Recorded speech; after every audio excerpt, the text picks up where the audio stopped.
सर्व सृष्टि रचनहार कबीर परमेश्वर जी की असीम कृपा से आप प्यारी आत्माएं ये सत्संग सुन रहे हैं। सत्संग के अंदर आने से प्राणी को यह ज्ञान होता है कि हम कौन हैं, कहाँ से आए हैं, ये जन्म और मृत्यु का विधान ये किस कारण से बना हुआ है। हम प्रत्येक प्राणी इस बात से दुखी हैं कि मृत्यु हो जाती है, रोग और कष्ट शरीर पर आते हैं और हम इन्हीं के भय से, इन्हीं के बचाव में आजीवन लगे रहते हैं और मृत्यु भी होकर रहती है और कष्ट भी आ ही जाते हैं। जब तक हम सत्संग नहीं सुनते तब तक हम उसी व्यवस्था को अंतिम मान चुके होते हैं कि यहाँ ऐसा ही होता है और ये सबके साथ हो रहा है, ये तो होगा ही होगा। बस इसी आधार से हम फिर आगे सोचना बंद कर देते हैं। जब हम सत्संग के अंदर आते हैं तो ये पुनर्विचार होना प्रारंभ होता है कि हम कौन हैं, हम क्यों मर रहे हैं और किस कारण से हम यहाँ यातनाएं सह रहे हैं। कोई भी प्राणी सुखी नहीं और सभी को कोई ना कोई परेशानी बनी ही रहती है। तो ये ज्ञान सत्संग से होता है और सत्संग जो यथार्थ ज्ञान होता है उसको कहते हैं सत्य माने सच्चा, संग माने जहाँ सत्य के आधार से ही सारी कार्य क्रियाएं हों, वचन हो, उसको सत्संग कहते हैं। जिन महापुरुषों को तत्व ज्ञान नहीं है वो भी जन समूह एकत्र करके वो भी कहते हैं हम सत्संग करते हैं, लेकिन वो सत्संग नहीं जहाँ पर सत्य नहीं, जहाँ पर यथार्थ ज्ञान नहीं, वो सत्संग नहीं है। तो पुण्यात्माओं, आपका सौभाग्य है कि आपको ये सत्संग सुनने को मिला है।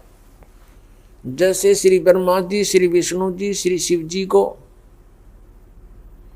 जो अजरो अमर बताकर सत्संग किया करते थे, कहते थे इनके कोई माता पिता नहीं, इनकी जन्म मृत्यु नहीं होती, ये सर्वेश्वर हैं। वो सत्संग नहीं था, भले ही वो सत्संग के नाम से दुनिया को इकट्ठी करते थे। उसके लिए थोड़ा प्रमाण देते हैं कि ब्रह्मा विष्णु महेश अजर अमर नहीं है, इनकी जन्म मृत्यु होती है, इनके माता पिता हैं। तो नीम हकीम थे, वो गुरु नहीं थे, उनके पास सत्संग नहीं था। देखिएगा श्री मद देवी भागवत गीता प्रेस गोरखपुर से प्रकाशित है।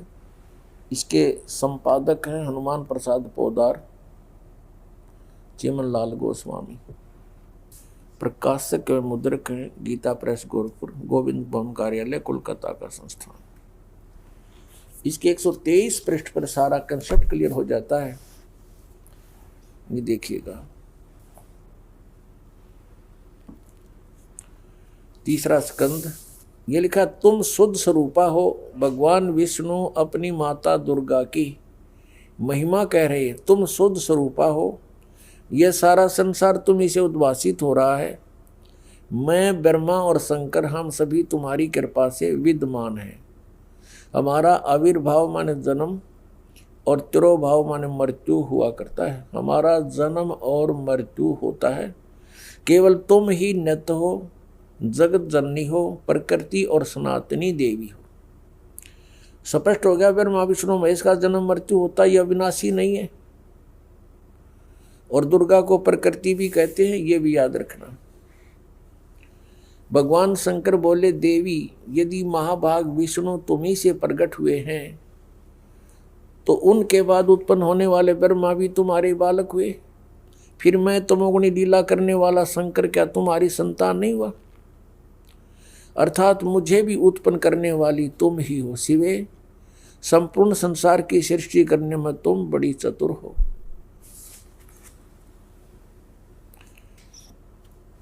इस संसार की सृष्टि स्थिति और संहार में तुम्हारे गुण सदा समर्थ हैं। उन्हीं तीनों गुणों से उत्पन्न हम ब्रह्मा विष्णु एवं शंकर नियमानुसार कार्य में तत्पर रहते हैं। हमारे सदग्रंथ बता रहे हैं कि ब्रह्मा विष्णु महेश जी ये नासवान हैं, इनकी जन्म मृत्यु होती है, ये इनकी नु समझो जीवन चरित्र है इन भगवानों का। इनकी माता दुर्गा जी है और पिता इनका ज्योत निरंजन काल है। और ये स्वयं स्वीकार कर रहे हैं कि हमारा जन्म मृत्यु होता है, आप हमारी माता हो, दुर्गा को कह रहे हैं। इस श्रीमद् देवी भागवत यानी देवी पुराण ने स्पष्ट कर दिया। नंबर 1 ब्रह्मा विष्णु महेश नासवान है। नंबर 2 दुर्गा इनकी माता है। रजगुण ब्रह्मा, सतगुण विष्णु, तमगुण शिव जी। ये तीसरा कंसेप्ट क्लियर किया। चौथा ये कर दिया कि ये केवल नियमित कार्य ही कर सकते हैं, ये किसी के संस्कार को यानी अच्छे को या बुरे को कम या ज़्यादा नहीं कर सकते। और पांचवा ये हो गया कि दुर्गा को प्रकृति भी कहते हैं। तो पुण्यात्माओं जो ये ज्ञान देते थे तो वो सत्संग नहीं करते थे, वो सत्संग नहीं था, वो लोक वेद दंत कथा बकवाद थी, उसको सत्संग नहीं कह सकते।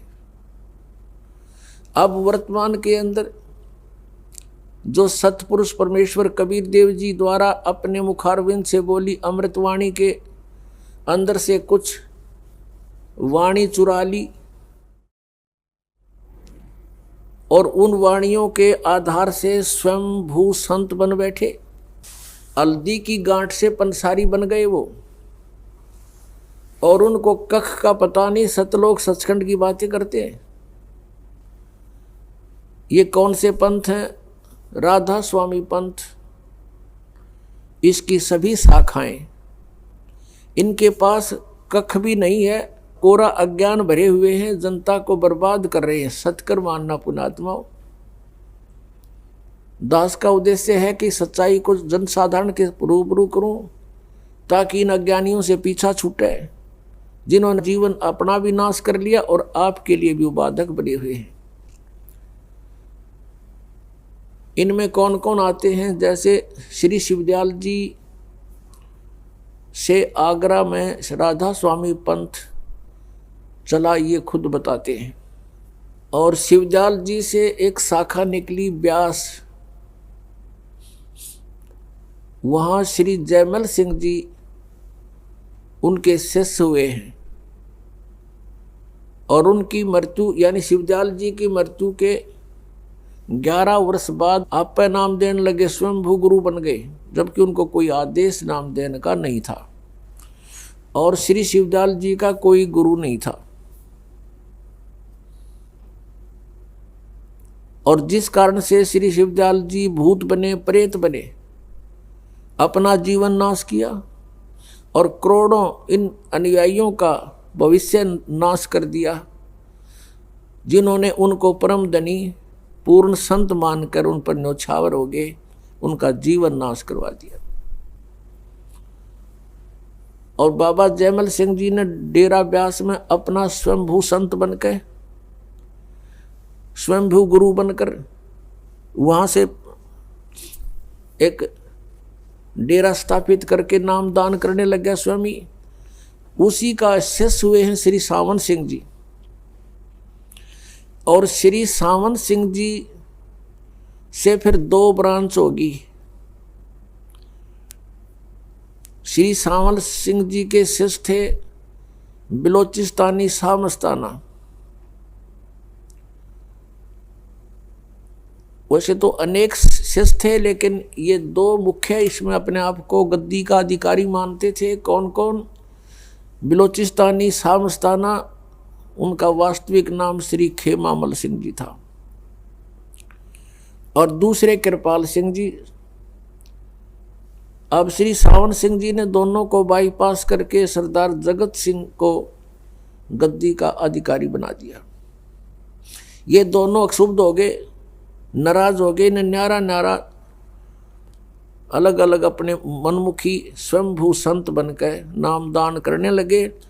बलोचिस्तानी सामस्ताना उर्फ खेमामल जी ने सच्चा सौदा सिरसा के अंदर अपनी न्यारे डेरे की, अलग से डेरे की स्थापना कर ली।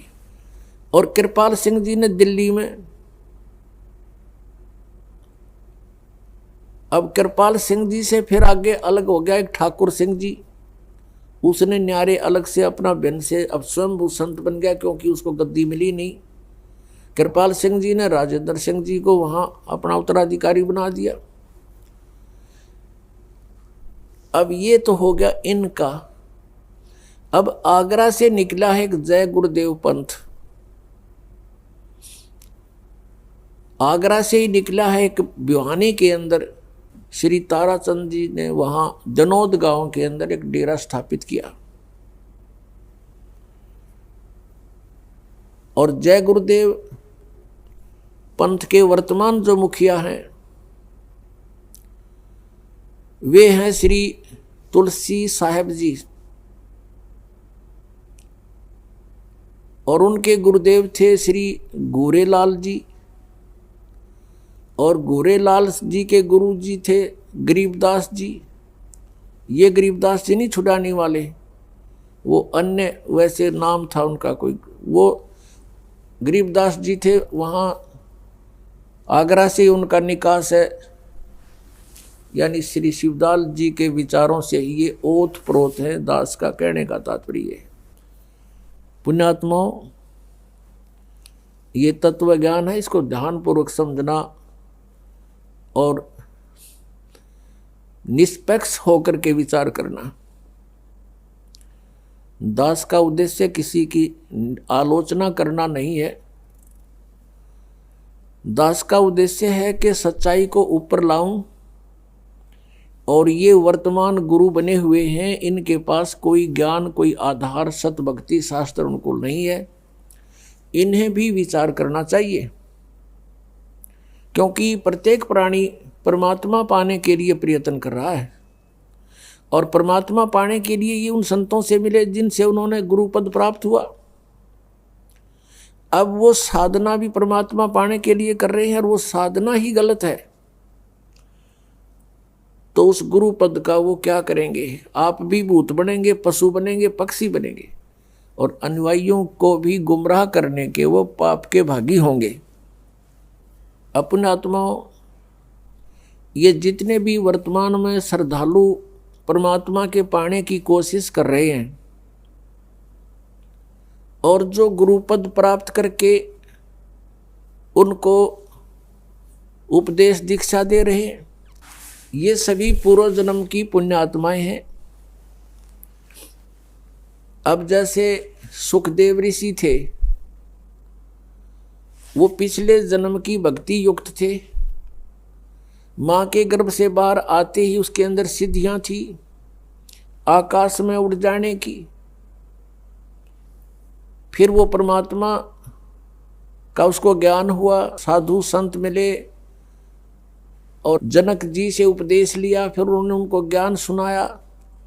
उसके बाद उनकी बुद्धि ठिकाने आई कि पूर्व जन्म की कमाई है, और जब तक ये बैटरी चार्ज है तेरी सुखदेव, आकाश में भी उड़ सकता है, और भी किसी को आशीर्वाद देकर उनको लाभ भी पहुंचा सकता है अपने धन से, और अंत में तुम जीरो हो जाएगा, शून्य हो जाएगा, तेरी भक्ति नहीं रहेगी, बर्बाद हो जाएगा। तो सुखदेव जी बुद्धिमान थे, तुरंत फैसला कर गए, राजा जनक जी से उपदेश ले लिया और अपना कल्याण करवाया। तो पुण्यात्माओं, वर्तमान में जितने भी ये संत हैं, गुरुपद प्राप्त हैं इनको, ये पिछले जन्म के बहुत ही पुण्य, जन्म जन्मांतर के इनके शुभ संस्कार इनके साथ हैं, और अब इनके वचन में भी शक्ति है।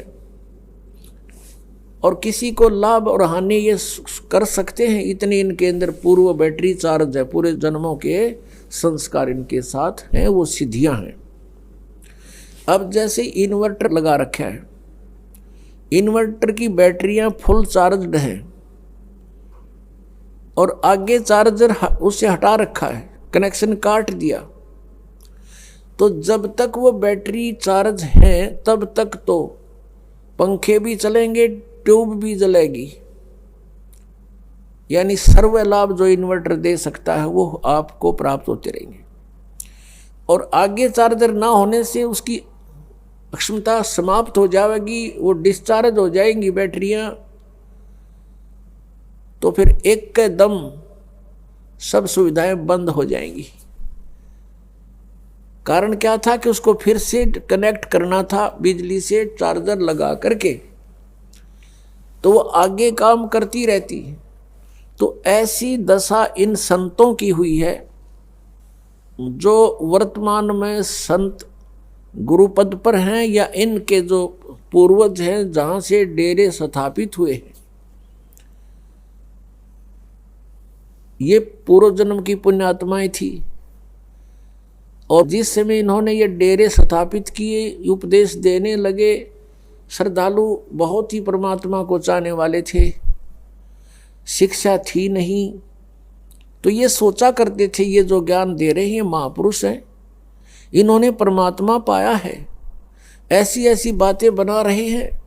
तो एक वक्ता और पूर्व जन्म की जिसकी भक्ति साथ है, उसके वचन में भी पावर होती है, उसकी बोलने की शैली भी अन्य प्राणियों से कुछ श्रेष्ठ होती है, जिस कारण से श्रद्धालु उन पर आसक्त हो जाते हैं और निसंशय होकर के उनके वचनों को अंतिम और सत्य मान लेते हैं।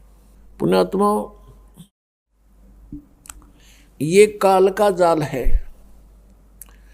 इस राधा स्वामी पंथ या और भी जितने पंथ हैं, धन धन सतगुरु सच्चा सौदा पंथ, ये है तो शिवदयाल जी वाले ही विचारों पर आधारित, पर नाम ने अलग से रख लिया। बोतल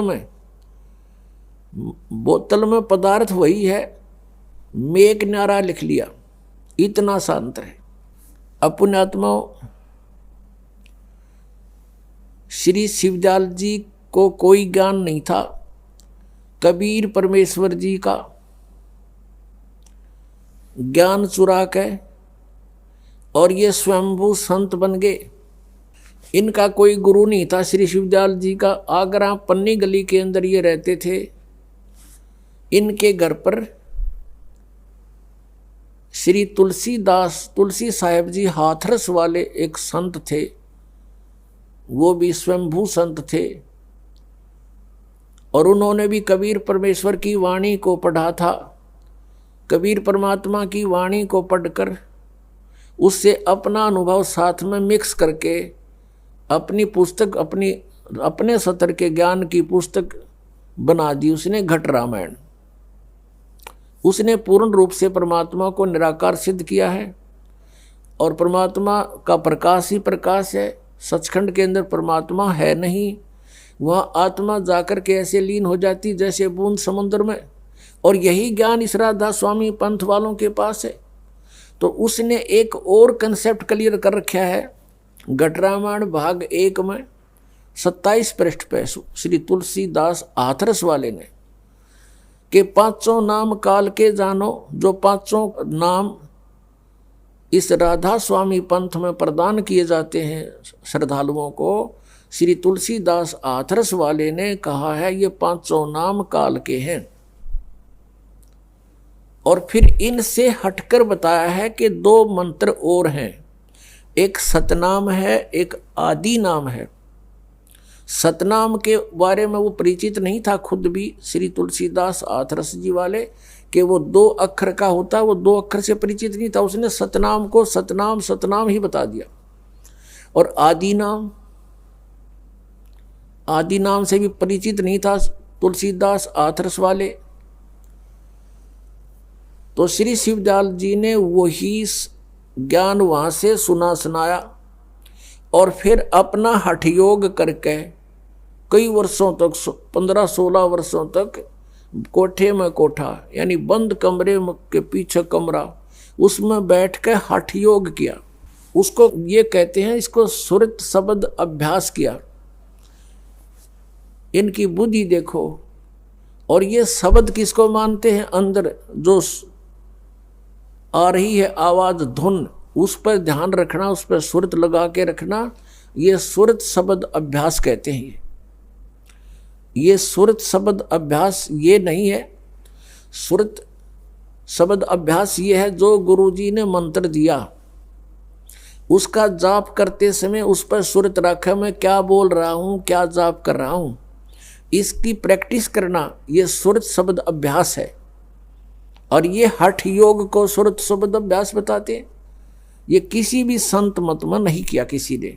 किसी भी महापुरुष का उदाहरण देख लो आप। आदरणीय गरीबदास साहिब जी को स्वयं परमेश्वर सतपुरख आकर मिले थे, कबीर परमेश्वर जी, सन 1727 में। उस समय गरीबदास साहिब जी गांव छुड़ानी, जिला दद्दर, हरियाणा वाले 10 वर्ष के थे। खेतों में गौवें चरा रहे थे अन्य पालियों के साथ।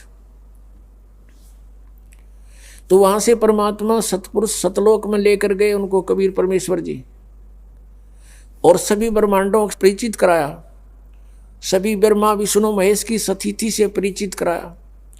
सतलोक में जाकर परमात्मा को देखा, एक तेजो में शरीर में, एक रोम को में करोड़ सूर्य मिला दे, करोड़ चंद्रमा, इतने शरीर की शोभा है उस परमात्मा की, वो उससे भी अधिक शोभा है एक रोमकूप की। यानी साकार है, नर आकार है, सिंहासन पर विराजमान है। और परमेश्वर कबीर जी ने अपने दूसरे रूप में, जो यहाँ साधु संत रूप में आए हुए थे, उस रूप में जाकर के चंवर किया। तो गरीबदास साहिब जी ने सोचा, उनकी आत्मा ने सोचा कि परमात्मा तो तख्त पर बैठे ये हैं, और यहाँ का ये महात्मा कबीर कोई इनका चेला चपटा होगा, नौकर होगा। उसी समय क्या हुआ, जो सिंहासन पर विराजमान थे परमात्मा तेजों में शरीर युक्त, वो खड़े हुए, और कबीर परमेश्वर जी जो नीचे जिंदा महात्मा के रूप में नीचे से गरीबदास जी को लेकर गए थे, उस रूप में वो उस सिंहासन पर विराजमान हो गए। और वो तेजों में शरीर युक्त परमात्मा उस जिंदा महात्मा वाले स्वरूप के ऊपर खुद एज ए सेवक, सर्वेंट चंवर करने लगे। तब गरीबदास जी असमंजस में पड़ गए, भगवान कौन? ये महात्मा, ये तो बाबा जी दिखाई देता है, और परमात्मा ये है, इसका इतना सुंदर शरीर, इतना तेज इनके शरीर में, अब इनमें से प्रभु कौन से हैं? इतने में क्या हुआ, तेजों में शरीर जो था वो कबीर जी के उस नीचे से गए हुए जिंदा महात्मा वाली बॉडी में समा गया। अकेले परमेश्वर नीचे से गए थे जिंदा महात्मा के रूप में कबीर जी, वो अनंत कोट ब्रह्मांड के कुल मालिक के सिंहासन पर विराजमान हो गए। तब परमेश्वर कबीर जी ने उसको बताया, आदरणीय गरीबदास साहिब जी को, कि बेटा मैं काशी शहर में 120 वर्ष जुल्हाए धानक की लीला करके आया हूँ, और वहाँ मैंने वाणी लिखवाई है, लेकिन जनता ने उन अज्ञानी ऋषि महर्षियों मंडलेश्वरों के अज्ञानता के कारण मेरे उस ज्ञान को स्वीकार नहीं किया, और बीच में लंबा समय हो गया है, अब 200-250 वर्ष हो गए हैं, इन काल के दूतों ने उस कबीर पंथ की कबीर वाणी में भी कुछ एक्स मिक्स कर दिया है, उसमें भी कुछ प्रक्षेप कर दिया है। अब दोबारा से तो मेरा ज्ञान बोल दे, मैंने तेरे को तेरा ज्ञान योग खोल दिया, दिव्य दृष्टि दे दी है। तब गरीबदास जी वापस आए, उनको नीचे मृत जान लिया था, और नगर वालों ने, गांव वालों ने, परिवार वालों ने मिलकर उनको अंतिम संस्कार के लिए चिता पर रख दिया था। उसी समय परमेश्वर कबीर जी ने वो आत्मा वापस उस बॉडी में भेज दिया, और एकदम गरीबदास जी खड़े हो गए। उसके बाद उन्होंने जो जनसाधारण लैंग्वेज बोलते थे वह छोड़ दी, जो साधारण लैंग्वेज वहाँ के अपने गाँव क्षेत्र की, और परमेश्वर के द्वारा फीड किया हुआ ज्ञान बोलना शुरू कर दिया, चौपाई और दोहों के माध्यम से। हम सुल्तानी नानक तारे दादू को उपदेश दिया, जात जुलाहा भेद न पाया ये काशी माहे कबीर हुआ। अब उन्होंने आकर बताया कि जो बनारस में काशी में जो कबीर साहब थे, जो जुलाहे रूप में, ये पूर्ण परमात्मा है, परम अक्षर ब्रह्म है, सतलोक में शरीर है, मनुष्य सदृश इनका शरीर है, और मैं आंखों देख कर आया हूँ। और फिर गवाही दी है कि हम सुल्तानी नानक तारे दादू को उपदेश दिया, मेरा भी उद्धार किया, गरीबदास साहिब जी कह रहे। और अब्राहिम सुल्तान अधम बलख बुखारे के बादशाह का उद्धार किया, श्री नानक जी का उद्धार किया, दादू जी का उद्धार उन्होंने किया। वो उनको आकर मिले ऐसे जैसे मुझे मिले थे, और उनको भी सचखंड दिखाया था, सतलोक दिखाया था, वापस छोड़ा था। और फिर मुझे सतनाम दिया, उस सतनाम के जाप से मोक्ष होगा। और एक सार नाम है, उसको आदि नाम भी कहते। तो कहने का तात्पर्य ये है कि जो ये राधा स्वामी पंथ के श्री शिवदयाल जी थे, इन्होंने श्री तुलसीदास हाथरस वाले के द्वारा जो भी ऊट पटांग ज्ञान दिया था, उससे भी हटकर और निमन सतर का आप तैयार करके स्वयंभू संत बन गए, और ये 5 नाम दान करने शुरू कर दिए। ज्योति निरंजन, ररंकार, ओंकार, ज्योति निरंजन, सोहम और सत्यनाम। परमात्मा कबीर जी कहते हैं, सोहम शब्द हम जग में लाए और सार शब्द हमने गुप्त छिपाए। परमेश्वर कबीर जी के प्राकट्य से पहले किसी भी सदग्रंथ में आपको सोहम शब्द नहीं मिलेगा। और इन्होंने ये एक शब्द है, करने नो दीदार महल में प्यारा है, राधा स्वामी पंथ वालों ने उसी शब्द के आधार से अपना पंथ खड़ा किया, और उसमें जो वास्तविक मंत्र भी उस शब्द के अंदर हैं। और ये 5 शब्द काल के हैं, और काल ने अपने मुख से बोले थे, उच्चारण के, ये जाप नहीं करने थे, ये सोहम नहीं है उसके अंदर, और सतनाम भी नहीं है, वो शक्ति शब्द है, शक्ति सतनाम के स्थान पर। और इसमें तो ये 5 नाम काल के हैं, इनसे हटकर वो 5 नाम ये दास आपको प्रदान करता है, वो इन कमलों के खोलने के भिन्न हैं, जो जिन्होंने उपदेश ले रखा वो आपको पता है। अब पुण्यात्माओं, दास का उद्देश्य ये है कि आप जी को सत्य से परिचित कराऊं, और आप उन महापुरुषों के जो जिन्होंने परमात्मा पाया है, उन्होंने कौन सी साधनाएं की हैं, कौन से नाम जाप किए हैं, और कैसे उनकी रहनी थी, कैसे उनकी क्रियाएं थी, जिनसे उन्होंने परमात्मा प्राप्त हुआ। उनसे हटकर यदि हम कोई अन्य साधना, उसका कोई अन्य तरीका अपनाते हैं या कोई अन्य मंत्र जाप करते हैं, तो हम परमात्मा प्राप्ति नहीं कर सकते। अब जैसे इन राधा स्वामी पंथ वालों का ये भी मानना है कि संत कुछ भी नाम दे दे वो है फल फूल जाएगा, ये भी इनकी अपनी सोच है, और ये झूठ है, गलत है, अनुचित है। जैसे हमने आम का पौधा बीजना है, आम के पौधे को बोने के लिए आम का ही बीज बोना पड़ेगा। यदि कोई बीज हम बो दें, आम नहीं लगेगा। जैसे बबूल का बो दिया, नीम का बो दिया, तो आम नहीं लगेगा, फलेगा वो भी। तो आम के लिए हमने आम का ही बीज बीजना पड़ेगा। सतलोक जाने के लिए हमने वही मंत्र जाप करने पड़ेंगे जो उन महापुरुषों ने किए, किन्होंने, जिनको परमात्मा स्वयं आकर मिले, सतलोक से चलकर आए। उनको कौन कौन है उनमें से वो अच्छी आत्माएं, पुण्य आत्माएं, जिसके विषय में ऋग्वेद मंडल नंबर 9 और सूक्त नंबर 86 मंत्र 26-27, ऋग्वेद मंडल नंबर 9 सूक्त 82 मंत्र 1, 2, 3, ऋग्वेद मंडल नंबर 9 सूक्त 96 यानी 96 मंत्र 16 से 20 तक, ऋग्वेद मंडल नंबर 9 सूक्त 1 मंत्र 8 और 9 में ऋग्वेद मंडल नंबर 9 सूक्त 20 मंत्र 1 में और भी अनेक स्थानों पर, ऋग्वेद मंडल नंबर 9 सूक्त 94 मंत्र 1 में, 94 के 1 में इसमें स्पष्ट किया है कि वो परमात्मा सतलोक में रहता है, ऊपर तीसरे मुक्ति धाम में, और सतलोक से गमन करके चल कर आता है। स शरीर है मनुष्य दृश्य, उसका नाम कबीर है, कबीर देव है। और वो कबीर देव यहाँ अच्छी आत्माओं को आकर मिलते हैं, बहुत स्पीड से आते हैं, जैसे विद्युत, आकाशीय विद्युत जितनी स्पीड से गिरती है इतनी तीव्र गति से आकर के 1 सेकंड में पहुंच जाते हैं वह सतलोक से, और अच्छी आत्माओं को मिलते हैं, उनको तत्व ज्ञान प्राप्त कराते हैं। इसी आधार से परमात्मा इन महापुरुषों को मिले थे। किन किन को? आदरणीय धर्मदास साहिब जी को,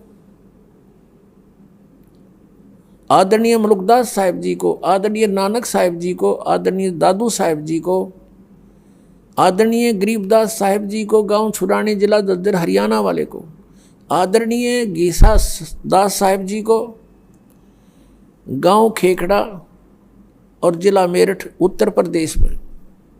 इन महापुरुषों का तो दास को याद है, ध्यान है कि इनको परमात्मा सीधे मिले, और इन्होंने जो मंत्र जाप किए, जैसी साधनाएं उनकी क्रियाएं थी, वो भी दास के को खूब ज्ञान है और आपको भी परिचित कराता हूँ।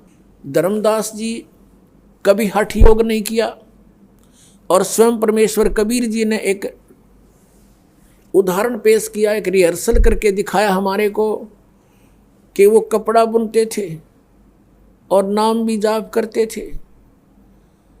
कहने का भाव ये है कि कबीर परमेश्वर से, कबीर पंथ ये संत मत चला, ये भी मानते हैं राधा स्वामी पंथ वाले भी। और कबीर परमेश्वर ने कोई हठ योग नहीं किया, वो तो जुलाहे थे आपके संज्ञा, आपके सोच से। हम तो कहें वो भगवान थे और परमात्मा को लीला करने आए थे, तो जुलाहे का कार्य करते थे, और ये भी दिखाते थे कि मैं भाई भक्ति करता हूँ। हमारे को उदाहरण दे रहे थे। उन्होंने हठ योग नहीं किया कभी भी। कहीं दिखा दो उनका, किसी उनके पूरे लिटरेचर में दिखा दीजिए कि वो हठ योग किया था कभी। परमात्मा कहा करते थे, हमें आगाह कराते थे, सचेत करते थे, कहते थे कि मुझे सो सतगुरु मन भावे, जो इन नैनन अलख लखावे, आँख ना मूंदे कान ना रूंदे, और ना अनहदुड़ जावे, साधो मने सो सतगुरु मन भावे, जो सहज समाध बतावे। सहज समाध तो चलते उठते बैठते जैसे ध्यान होता, आपको टेंशन हो जाती है किसी कारण से, चलते फिरते भी उसकी चिंतन रहता आपको, एक पल भी आपका माइंड वहाँ से हटता नहीं, ये आपकी समाधि लग गई उसके साथ। तो ऐसे हम परमात्मा के गुणों से और यहाँ के दुखों से परिचित होकर फिर हम परमात्मा को इस श्रद्धा से उसका मेडिटेशन करेंगे, उसको पाने के लिए उसको चाहेंगे। जो पति भरता पति से राती, आन पुरुष नहीं भावे, बस सुरत प्रीतम में ऐसे ध्यान लगावे। कहते हैं जैसे पति भरता लड़की अपने पीहर चली जाती है ससुराल से, तो वो कहती है वहाँ सारा काम करती है घर वालों का और किसी को महसूस नहीं होने देती, लेकिन उसका एक पल भी अपने पति से ध्यान हटता नहीं। दिस इज द सहज समाधि, सिंपल मेडिटेशन। ये सिंपल मेडिटेशन को सहज समाधि कहते। ये संतों की थी। ये हठ योग, कान बंद करो, इन संताएं गोड्डे कंडे में हो गए, ठाए अंडे, फिर इन्हें बर्बाद कर दिया अपने जीवन। जैसे धर्मदास साहिब जी भी ऐसे ही अपना कार्य करते थे। वो सेठ थे, बिजनेसमैन थे, कभी हठ योग नहीं किया। आदरणीय मलुकदास साहिब जी भी किसान थे, अरोड़ा खत्री जाति से थे, उन्होंने भी हठ योग नहीं किया, अपना किसान का कार्य करते थे। दादू साहिब जी, आदरणीय दादू साहिब जी तेली का काम करते थे, कोल्हू चलाते थे, तेल निकाला करते थे। आदरणीय गरीबदास साहिब जी किसान थे, जाट थे, गांव छुडानी जिला दद्दर के, और खेती करते थे, हल जोतते थे, गांव पाली जाते थे, कभी हठ योग नहीं किया। आदरणीय नानक साहिब जी थे, पहले सर्विस करते थे, परमात्मा प्राप्ति के बाद पहले तो प्रचार किया 10-12 वर्ष, फिर लास्ट के 16 वर्ष अपने खेतों में काम करते थे और जो उनके निकट आता था उनको सतमार्ग भी बताते थे। आदरणीय गीसा दास साहिब जी ये भी किसान थे और खेती करते थे और भक्ति भी करते थे, और किसी भी संत को भगवान नहीं मिला, क्योंकि सभी ने परमात्मा निराकार बताया, जबकि परमात्मा साकार नर आकार मनुष्य दृश्य है, वो सह शरीर, उसका नाम कबीर है। तो जिन्होंने परमात्मा पाया उन्होंने अपनी अमृतवाणी में प्रमाण दिए, एफिडेविट दिए। तो उन्होंने किस मंत्र से परमात्मा पाया? आदरणीय गरीबदास साहिब जी ने सबका निष्कर्ष निकाल के परमात्मा की महिमा को दोबारा रीराइट करवाया। जैसे स्वयं परमेश्वर ने आके 600 वर्ष पहले कबीर वाणी बोली थी, उसमें इन कबीर पंथ में घुसकर कुछ काल के दूतों ने उसमें काफ़ी अपने हिसाब से कुछ परिवर्तन करने की चेष्टा की, और उसके बाद जिस कारण से परमेश्वर ने आदरणीय गरीबदास साहिब जी को फिर से कहा, उसमें फीड कर दिया अपना ज्ञान, और गरीबदास जी ने वो ज्ञान फिर हमें दोबारा बोलकर सुनाया। उस ज्ञान के आधार से और कबीर साहब में बचे हुए सत्य ज्ञान के आधार से, और फिर परमेश्वर ने कहा था कि धर्मदास तो 1,00,000 दुहाई, ये मूल ज्ञान कहीं बाहर न जाई, मूल ज्ञान बाहर जो पढ़ी, ये बिचली पीढ़ी हंस नहीं तरही। इस मूल ज्ञान को तब तक छुपाई जब तक ये 12 पंथ मिट जाई। कबीर परमेश्वर जी ने कबीर सागर में कहा है कि 12 पंथ चलेंगे, काल चलाएगा, लेकिन उसमें पहले हंस अच्छे होंगे, उसके बाद उसके अनुयायी उसमें तोड़ मोड़ के उस ज्ञान प्रचार किया करेंगे, तो वो काल के पंथ होंगे। लेकिन 12वां पंथ जो होगा वो गरीबदास जी वाला है। और विक्रमी संवत 1774 सन 1717 में आदरणीय गरीबदास साहिब जी का गांव छुडानी, जिला झज्जर, हरियाणा में जन्म हुआ। तो उसमें परमात्मा ने कहा कि संवत 1775 हुई, गलती से 75 लिखा लेकिन 74 है वो। संवत 1774 होई, ता दिन प्रेम प्रगटे जग सोई। प्रगट हुए बम्बाणी, उनके मुख से दोबारा मेरे महिमा की वाणी प्रगट होएगी। लेकिन ये 12 पंथ हमी को जावें, अस्थिर घर का मरम नहीं पावें। ये हमारे वाणी के आधार से उस कबीर साहब करेंगे और उनको परमात्मा नहीं मिल पाएंगे, क्योंकि उनके पास मूल ज्ञान, मूल नाम नहीं होगा। प्रत्येक महात्मा को, प्रत्येक संत को परमेश्वर कबीर जी जिनको मिले थे उनसे कह दिया था कि अभी इसको डिस्क्लोज ना करना, इस मूल ज्ञान को और वास्तविक वे ऑफ वर्शिप को, पूजा की जो वास्तविक विधि है जो मैंने तुम्हें दे दी है, कबीर जी कहा करते कि इसको अभी डिस्क्लोज ना करना, किसी को बताना नहीं तो इन काल के चलाए हुए पंथों में भी ये यथार्थ नाम होंगे और ज्ञान ये हमारी वाणी से घसट पिसट कर इकट्ठा कर ही लेंगे। तो फिर हम जब जाएंगे, जैसे परमात्मा ने कहा कि 12वें पंथ हम ही चलावें, कबीर साहब ने कहा है कि 12वें पंथ हम ही चल आवें और सभी पंथ मिटा के एक पंथ चलावें। तो परमेश्वर ने कहा कि जो बिचली पीढ़ी आवेगी उसके अंदर ये काल के दूत बहुत पनपेंगे। 12 पंथ तो ये लगातार हैं और काल ने कहा था और अनेक पंथ चलाऊं, यावद जीवों को भरमाऊं। तो उन 12 से अलग ये राधा स्वामी पंथ, धनधर सतगुरु पंथ, बाल योगेश्वर पंथ, और ये सतपाल दास पंथ और ये ठाकुर पंथ, जय गुरुदेव पंथ, ये सब राधा स्वामी से ही निकले हुए हैं। लेकिन ये जो सतपाल जी वाला पंथ और बाल योगेश्वर जी वाला पंथ ये हंसा देश वालों का है। ये भी ऊट पटांग, वही क्रिया, कान बंद, आंख बंद, जीव ने तालू के लाओ, ये डले डुबान लग रहे। और नाम क्या देते हैं? हंस, हंस नाम देते हैं। हंस तो जीव का नाम है,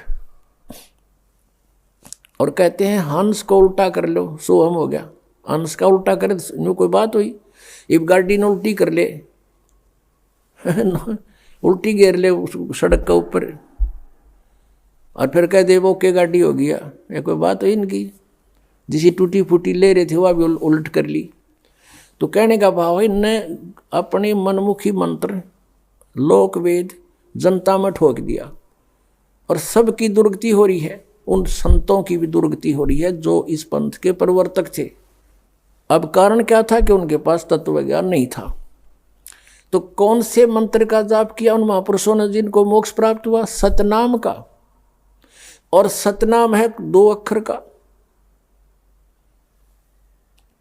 जिसमें एक ओम मंत्र है, एक तत् है, वो सांकेतिक है। श्रीमद् भगवत गीता अध्याय नंबर 17 के और श्लोक नंबर 23 में स्पष्ट किया कि ओम तत्सत इति निर्देश ब्रह्मण त्रिविध समर्थ है। ओम और तत् जो सांकेतिक शब्द है, तत् ये दास बता सकता है इस पृथ्वी पर, और किसी के पास नहीं है। यदि इस दास से चुरा कर नाम लेकर के और फिर उसने आगे कोई गुरु पद प्राप्त आप पे स्वयंभू गुरु बनकर को दान कर रहा है तो महा दुश्मन है समाज का। पहले वालों ने नाश कर दिया, वो और कर देगा। उससे भी हमने बचना है।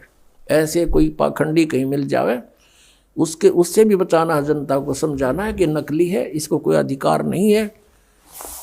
ठीक है, मानने उसका भला, ना तो भाई उनकी मर्जी, नहीं मानने तो कहीं भी जाओ, वो उनकी सजा मिलेगी फिर भगवान के दरबार में।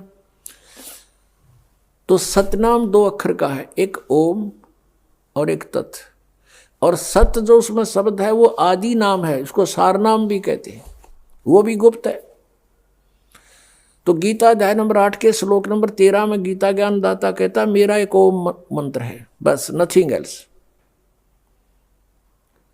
मुझ ब्रह्म का केवल एक ओम मंत्र है, और जो इस ओम का जाप करता है इस ओम से मिलने वाली परम गति को प्राप्त होता है, वो ब्रह्मलोक है। ओम का साधक ब्रह्मलोक में प्राप्त हो जाता है, और वहां से भी पुनर्वृत्ति में आता है, जन्म मृत्यु होती है। और तत् ये सांकेतिक है। 3 पुरुष हैं गीता जी अध्याय नंबर 15 के श्लोक नंबर 1 से लेकर 4 में और 16 और 17 में कंसेप्ट क्लियर कर रखा। संसार रूपी वृक्ष की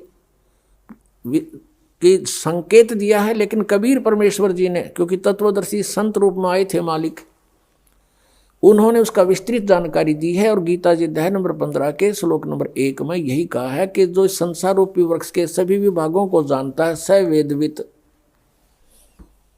पत्तों सहित जानता है जड़ से लेकर, वो तत्वदर्शी संत है, वो स्वयं परमेश्वर ही आते हैं। वो चौथे अध्याय के 32वें श्लोक में वो भी स्पष्ट किया है कि ब्रह्मणे मुखे सच्चिदानंद घन ब्रह्म के द्वारा अपने मुख से बोली हुई वाणी में यज्ञों यानी धार्मिक अनुष्ठानों की जानकारी विस्तार से कही गई है। चौथे अध्याय के 34वें श्लोक में कहा कि उस तत्व ज्ञान को तत्वदर्शी संत ही जानते हैं, उनसे पूछो। अब एक तो परमात्मा स्वयं आकर बोल कर गए तत्वदर्शी संत के रूप में, वह तो ब्रह्मण मुखे होगी, परमात्मा की बोली हुई वाणी, कबीर वाणी। और फिर उस वाणी को कोई समझेगा, वो तत्वदर्शी संत है। तो आज तक कबीर परमेश्वर की वाणी को कोई नहीं समझ सका। इस दास पर मेहर करी परमात्मा ने, इन सदग्रंथों को जाना, सद्बुद्धि दी परमेश्वर कबीर जी ने, और उनको खोला। अब हम उस प्रसंग पर आते हैं। तो परमात्मा ने जैसे गीता जी अध्याय नंबर 15 के श्लोक 16 और 17 में 3 पुरुष बताए, सरपुरुष, अक्षर पुरुष 16वें श्लोक में 15वें जाएगी। फिर ये इनके विषय में बताया कि ये भी नाशवान, इनके अंतर्गत जितने प्राणी इनके लोक में वो भी नाशवान, केवल जीव आत्मा किससे की नहीं मरती, वो तो गधे की भी ना मरती। फिर 17वें श्लोक में 15वें अध्याय में कहा है कि उत्तम पुरुष है तो अन्य है। वो उत्तम पुरुष तो कोई और है, इन दोनों से न्यारा है, और वही परमात्मा कहलाता है। और वही लोकत्रयम अविषय विवर्ती अवय ईश्वर है, वो तीनों लोकों में प्रवेश करके सबका धारण पोषण करता है, वो है अविनाशी भगवान। तो इस 3 पुरुषों के 3 मंडल हैं, 3 लोक हैं। एक तो 3 लोक इस काल ने नकल करे रखी है सतलोक की, इसने अपने एक ब्रह्मांड में भी अलग अलग लोक बना रखे हैं, जैसे पृथ्वी लोक, पाताल लोक और ऊपर स्वर्ग लोक। ये भी 3 लोक कहलाते हैं। और ये 3 लोक अलग है, एक तो ब्रह्म का लोक सरपुरुष का, और एक अक्षर पुरुष का लोक। ब्रह्म का जो सरपुरुष का कितना क्षेत्र है, 21 ब्रह्मांड है इसके लोक में, और अक्षर पुरुष के 7 संग ब्रह्मांड है, वो उस अक्षर पुरुष का लोक है। और तीसरा जो है वो ऊपर के लोक हैं, सतलोक, अलखलोक, अगमलोक और अनामी लोक है। तो उन 4 लोकों में परमात्मा कबीर जी ही अन्य रूप धारण करके रहते हैं मनुष्य दृश्य ही। तो इस प्रकार ये 3 पुरुष माने परमात्मा, 3 प्रभु। तो सरपुरुष का ये ओम मंत्र है जिसको ब्रह्म कहते हैं। अक्षर पुरुष का ये तत्व है जो सांकेतिक ये दास बताओगा, जो ये तत्व और ओम मिलकर के सतनाम बनेगा। तो ओम के मंत्र की कमाई हमें काल से छुटवाएगी, और तत्व मंत्र की जो है हमने 7 संग ब्रह्मांडों को पार करना है उस अक्षर पुरुष के, उनका ऋण है, उसकी कमाई है। और जो सार नाम है, आदि नाम है, वो मंत्र हमें सतलोक में स्थायी स्थान दिवाएगा। तो इस प्रकार परमात्मा पावेगा। अब आपको हम उसी प्रसंग पर आते हैं कि इन राधा स्वामी वालों को, इस पंथ के जितने भी शाखाएं हैं, इनके पास सत्संग नहीं है, कोरा कुसंग भरा है। इनको सतनाम का नहीं पता, ये आज तक सतनाम से परिचित नहीं हो सके तो इस सतलोक कहाँ के जाएंगे। नाम जब 5 निरंकार, ओंकार, ज्योति, निरंजन, सोहम और सतनाम, ये सोहम परमात्मा की वाणी से चुराया, करने नो दीदार महल में प्यारा है। निरंकार, ओंकार, ज्योति, निरंजन ये भी वहां से चुरा लिए, जबकि उस करने नो दीदार महल में प्यारा है उसके अंदर ये 500 नाम काल तक के ही बता रखे हैं, यानी काल के ही डायरेक्ट इन्होंने उस इनको ये इनमें से जैसे एक शक्ति शब्द है, ये सोहम शब्द इन शब्दों में नहीं है। निरंकार, ओंकार, ज्योति, निरंजन ये तीनों काल के जाप हैं, और शक्ति दुर्गा का मंत्र है, और सोहम इन्होंने आप जोड़ दिया इसके अंदर, ये 5 मंत्र बना, जबकि ये 5 नाम अन्य हैं, ये इन कमलों के खोलने के हैं। जैसे मूल कमल गणेश जी का वासा है, उसका मंत्र आपको दिया जाता है। फिर स्वाद चक्र, उससे ऊपर वो ब्रह्म, सावित्री और ब्रह्मा का वो मंत्र आपको दिया जाता है। फिर नाभि कमल है जिसमें विष्णु और लक्ष्मी का वास है, उसका मंत्र अलग से दिया जाता है आपको।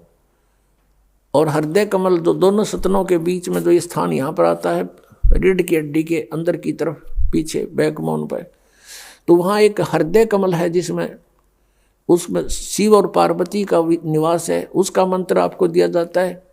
कंठ कमल में दुर्गा है, इसका यहाँ पीछे इसका मंत्र आपको दिया जाता है। तो ये 5 मंत्र इन प्रधानों के हैं, वो ये मंत्र नहीं है निरंकार, ओंकार, ज्योति, निरंजन, ये भी इन्होंने गलत सेलेक्ट कर लिए। और ये 5 नंबर मोक्षदायक नहीं है, ये तो प्रारंभिक फर्स्ट एड समझ लो, ये तो फर्स्ट एड है। इसके बाद ट्रीटमेंट शुरू होता है सतनाम से और आदि नाम से। ये नाम भी कंपलसरी हैं, लेकिन ये कंप्लीट नहीं है 500 नाम। इन 500 को देते थे पहले परमात्मा, निरंकार, ओंकार ये नहीं है वो।